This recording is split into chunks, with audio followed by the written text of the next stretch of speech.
नमस्कार साथियों, स्वागत है आपका आज के एपिसोड में। आज हम एक बेहद दिलचस्प विषय पर चर्चा करने जा रहे हैं जो आपकी रोजमर्रा की जिंदगी से जुड़ा है, लेकिन आप में से बहुत ही कम ऐसे लोग होंगे जो इस विषय के बारे में जानते होंगे।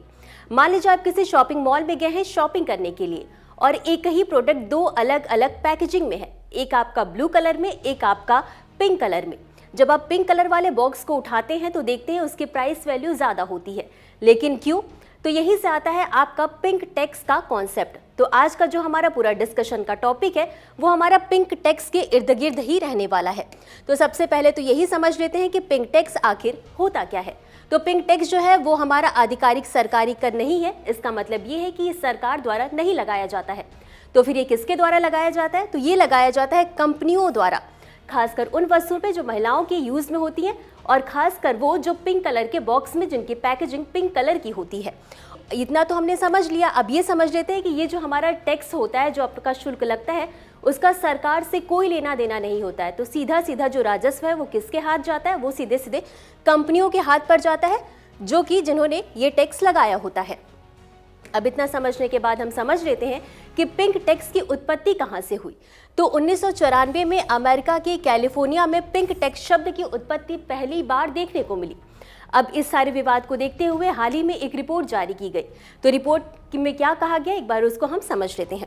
रिपोर्ट में ये कहा गया है कि 1994 में कैलिफोर्निया में महिलाएं जो हैं वो प्रतिवर्ष $1,351 भुगतान करती थी, और वहीं अगर आज के कंपैरिजन में देखें तो वो आपका $2,304 है, जो कि एक काफ़ी बड़ा आंकड़ा है।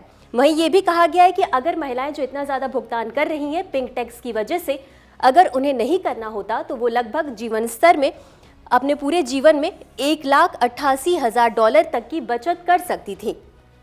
इसके अलावा रिपोर्ट में कुछ और बातें कही गई हैं, जिसमें यह कहा गया है कि महिलाओं के जो पर्सनल केयर उत्पाद हैं वो पुरुषों की तुलना में 13% महंगे होते हैं। यानी कि मान लीजिए अगर पुरुष का जो मेंस रिलेटेड प्रोडक्ट है वो ₹1 का है, तो महिलाओं को वो 13% महंगा मिलेगा। क्यों? क्योंकि पिंक टैक्स लगता है। इसके अलावा महिलाओं के सामान और वयस्कों के कपड़े 7% और 8% ज़्यादा महंगे मिलते हैं। यहाँ पर भी वजह है पिंक टैक्स।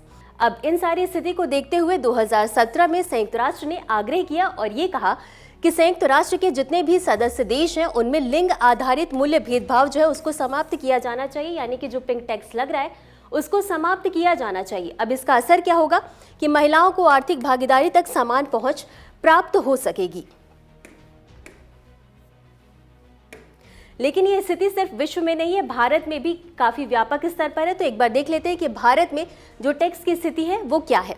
तो सबसे पहला जो है कि जागरूकता का अभाव है। यानी कि बहुत से ऐसे लोग हैं जो पिंक टैक्स के बारे में जानते ही नहीं है। वो पे तो कर देते हैं लेकिन उसके बारे में उसे कोई अंदाज़ा नहीं है। वहीं एक रिपोर्ट आती है इंटरनेशनल फाइनेंस स्टूडेंट्स एसोसिएशन यानी IFS। इसमें कहा गया है कि लगभग 67% भारतीय जो हैं वो पिंक टैक्स के बारे में कभी सुने ही नहीं है। तो पे करने की बात तो बहुत दूर की है। अब समझ लेते हैं इससे रिलेटेड कानूनी स्थिति क्या है भारत में। तो भारत में पिंक टैक्स पर कोई भी विशिष्ट कानून नहीं है और साथ ही कंपनियों द्वारा लगाया जाता है। सरकार का इससे कोई लेना देना नहीं है। इस वजह से इसके लिए कोई सरकारी नियम नहीं है कि किस वस्तु पर कितना टैक्स लगेगा।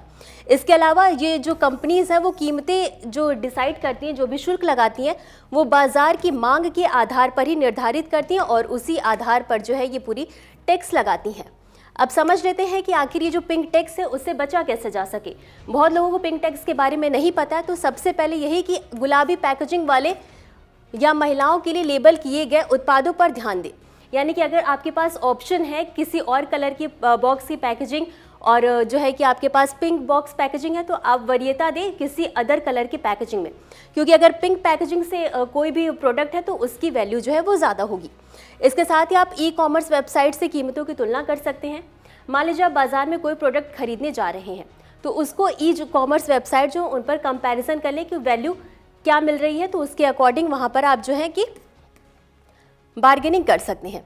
इसके अलावा जागरूकता फैलाई। यानी कि आपको पता है, आपने रिपोर्ट देखा कि उसमें 67% लोग ऐसे हैं जिन्हें इस बारे में जानकारी ही नहीं है। तो ज़्यादा से ज़्यादा लोगों को इस टैक्स के बारे में जानकारी दे ताकि वो इसके बारे में जान सके और ये टैक्स पे ना करे। तो ऐसे ही करके हम इस टैक्स से जो है निजात पा सकते हैं।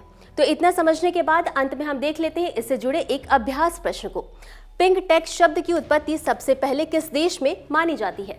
आपके पास ऑप्शन है ए यूनाइटेड किंगडम, बी भारत, सी संयुक्त राज्य अमेरिका, डी कनाडा। तो इस प्रश्न का उत्तर कमेंट बॉक्स में जरूर दें। आज के लिए बस इतना ही, धन्यवाद।